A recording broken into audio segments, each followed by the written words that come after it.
Voici notre activité science d'aujourd'hui. Donc, je vais te rappeler ce que l'on a fait la semaine dernière. Donc, tu peux reprendre ton cahier de sciences et revoir ce que nous avons vu ensemble la semaine dernière avec les différentes énergies utilisées.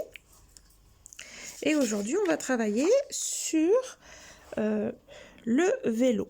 Quelle énergie faut-il? Hop. Attends, je tiens bien mon téléphone. Voilà. Quelle énergie faut-il pour rouler à vélo? D'accord? Que fait le cycliste pour avancer? Alors, je vais te lire les questions. Si tu connais la réponse, tu mets en pause et tu écris ta réponse. Et à la fin, je te donnerai toutes les réponses. Mais je veux que tu réfléchisses d'abord seul. D'accord? Donc, on recommence. Que fait le cycliste pour avancer? Quelle partie de son corps utilise-t-il pour mettre le vélo en mouvement?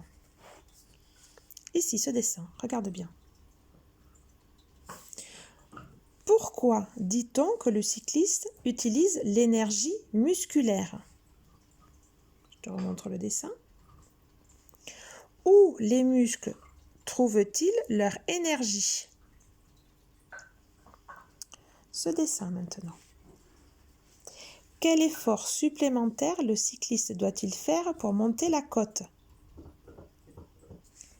Compare la dépense d'énergie du cycliste dans une côte à celle sur un terrain plat. Donc, terrain plat, il est comme ça.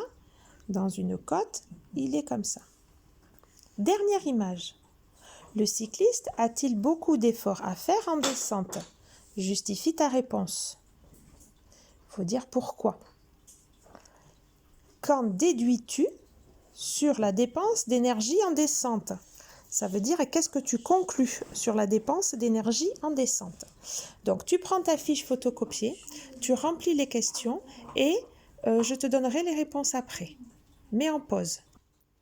Voici les réponses. Tu peux mettre en pause pour écrire. Que fait le cycliste pour avancer? Il pédale, c'est-à-dire que ses jambes appuient sur les pédales pour faire tourner les roues. Quelle partie du corps utilise-t-il pour mettre son vélo en mouvement? Il utilise ses jambes. Pourquoi dit-on que le cycliste utilise l'énergie musculaire? Car ce sont ces muscles qui permettent à ses jambes d'appuyer sur les pédales. Où les muscles trouvent-ils leur énergie? L'énergie des muscles se trouve dans les nutriments présents dans le sang. C'est-à-dire ce que l'on consomme est traité par notre système digestif et ce qui est bon pour notre organisme va dans le sang. Le sang irrigue toutes les parties de notre corps, y compris les muscles, et les muscles prennent ce dont ils ont besoin. Donc là, en l'occurrence, c'est du sucre pour avoir de l'énergie. Ce sont les glucides. Quel effort supplémentaire le cycliste doit-il faire pour monter une côte? Il doit pédaler plus fort. Vous regardez là, il a une tête où il force plus et il est debout pour que tout son poids appuie sur les pédales. Question suivante.